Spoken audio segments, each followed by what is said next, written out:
Welcome back to Green Mile Gaming. I'm your host, Liz and Stephanie. We're going to continue our conversation from last week where we were discussing special needs children. There were some things that we talked about that I want to touch more on for everybody, like sponsoring a youth. You'd mentioned that you guys sponsored a youth, but I also want to talk about the effects of having a special needs, because you listed a lot. There's a lot with Chance. Yeah. And I didn't realize that. I really thought that it was just ODD, but I didn't know he was autistic. I didn't know all the things. Yeah. That's a lot. It's a lot. How it affects his sisters. Because that does affect them, yeah? It affects the whole family. Like you're not just talking about who lives in your house. You're talking about even outside your home. Really? Yes, like grandparents and stuff, it affects them too. How? So, like, with Chance, he spends a lot of time at my in-laws. Okay. So, like, when he has an outburst up there, I mean, it can be bad, it can last a few seconds, or it can be rough. So, we don't live that far. And then, like, family functions, so, like, Christmas time and stuff, like, going to, like, my grandmother's house for Christmas, I stress. My anxiety's up. Because I never know what's going to trigger him, what's going to set him off, what is he going to be okay? Are we going to have to leave the function because that's a lot of time. We don't go to a lot of things because of that. I can see that. Yeah, I mean, before he went and did residential, it was like we didn't go to anything. But is he better now? He is. I mean, we still have our moments. You're always going to have your moments. You're always going to have your moments. But I mean, like, compared to in the very beginning to now, is there a significant... Within the last year, a huge change. Really? Yeah. And it's not just medication. It's learning how to cope. Yeah. That makes sense. Yeah. But you said that he gets used to his medicine. Yeah, so he metabolizes medicine, like, super stupid quick. Like how quick? Like, I mean, medicine that would normally last a grown person a few days, or not a few days, but, however many hours, he could be done with it within, like, 4. So. But he's not supposed to take that medicine that fast. No, so, like, when he was on his Abilify, he was taking adult doses. Why does he metabolize it so fast? Oh, it's just his body. No clue. Really? He just metabolizes things different. Huh. Yeah. We've been on so many medicines.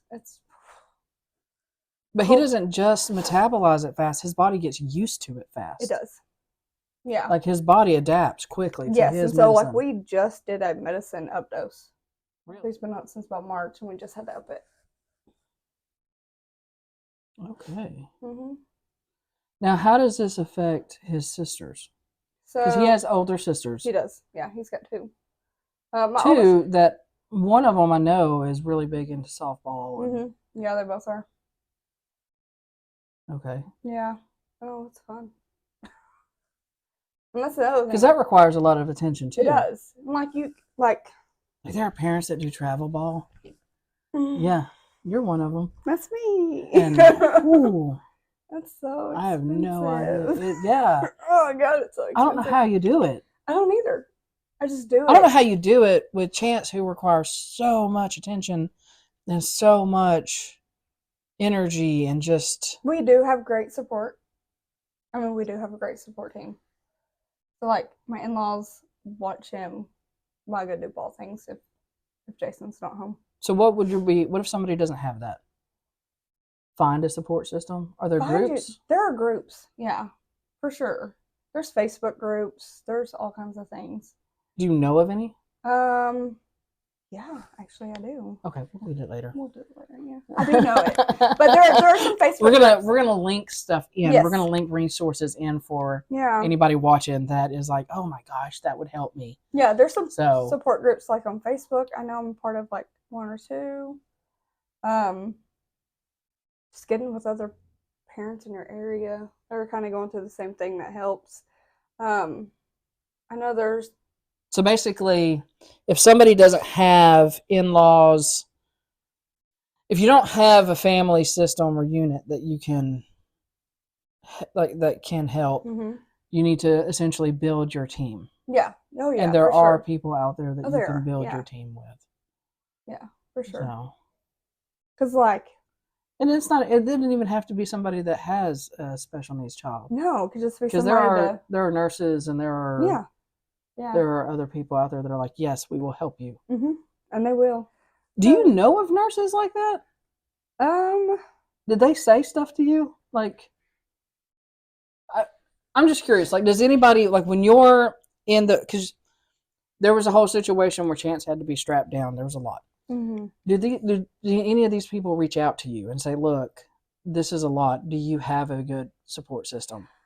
So like when you're in a crisis situation and like we had to do several stays at Children's where we had to be on a mental observation where he has to go in and he has to put on a yellow gown and then we have somebody sit outside the door. So, I mean, you have your crisis people that come in and out. But do they give you resources for they sure. give you resources? Yeah. Yeah. Okay. And they ask if you need anything, if you need a break, go. Okay. But I was never comfortable being like, I gotta go.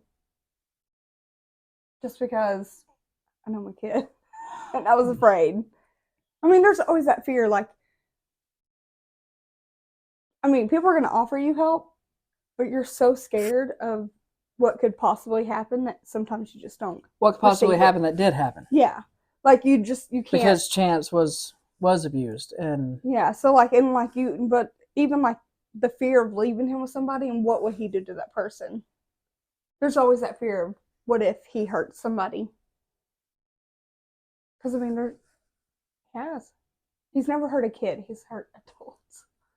He would always attack the adults. He would never hurt a kid, ever. Really? It was always the adults. Always the adults.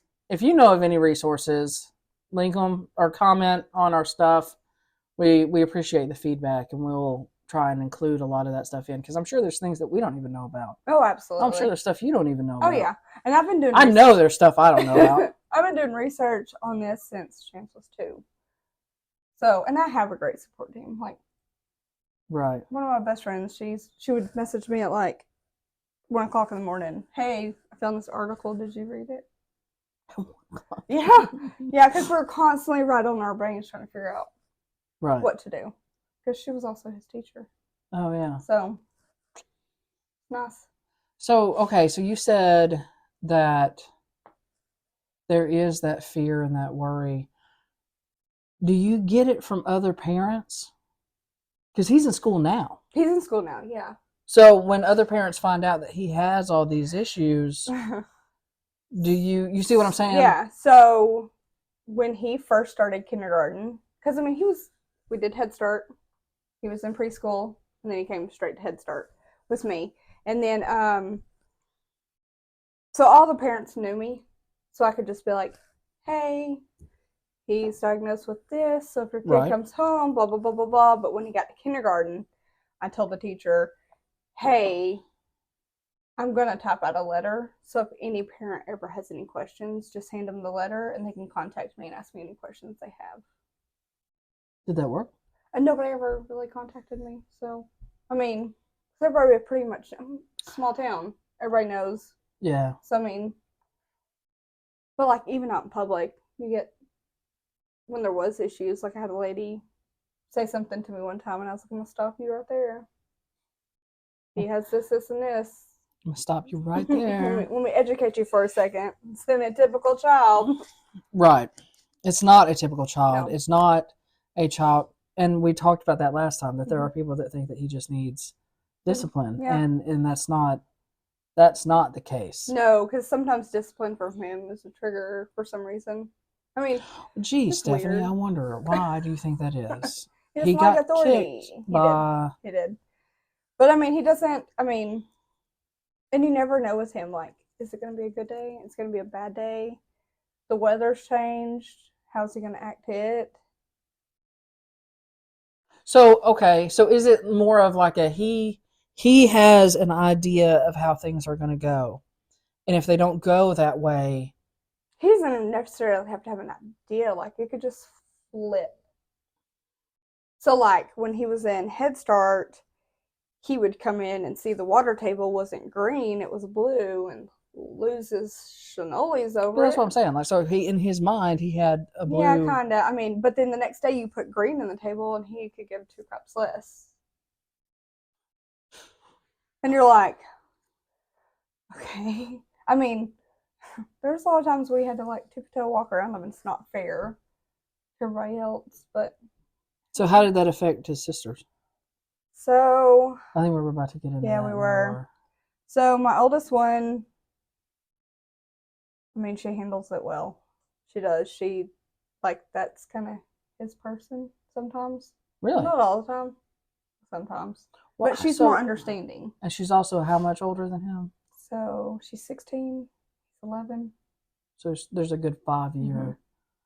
Right. So she's your typical older sibling Mm-hmm. when he was a baby.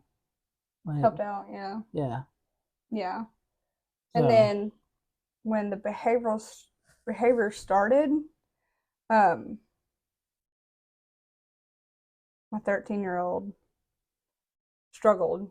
She already had anxiety. She's just a very anxious child. She's always been a little, but that just kind of triggered it off more. So she struggles sometimes. She's kind of like his trigger some days. There's days they don't gel at all. She's his trigger. Sometimes. That's siblings. It's siblings, but Like- it's bad. like, It's bad I some mean, days. there are days that my sister, I'm just like, you missed this kid. Like you did. Yeah. That's I mean, just siblings, though. It is. And there's, I mean, look at you and Heidi. I don't know how many arguments I've seen between you two, and I'm like, this has to stop. it's been a few. There's been quite a few. Not anymore, though. Not anymore. Not No. now that y'all are older. No, we just let back up now. Sometimes. But I mean, it's hard. Because, like, she feels like all of our attention's focused on him, and we never do anything with her. So you're trying to split up your time with 3 kids. You have 2 in sports, and then you have him with special needs, and then you're like, well, I know I can take you this weekend to this game, but I gotta find your sister somebody to go with this day for her game, because it's in a different city altogether. And then So, swap, like, taking turns every other weekend. have you ever done any counseling for? So they're fixing to start. Oh, okay. Yeah, super excited. We're fixing to start. I'm ready Mhm. for it. Where we can talk about our emotions and get them out. Yes, Because talking about things is important. it is. It is important. We were actually talking about that at the jail. Mhm. Because we had an inmate die.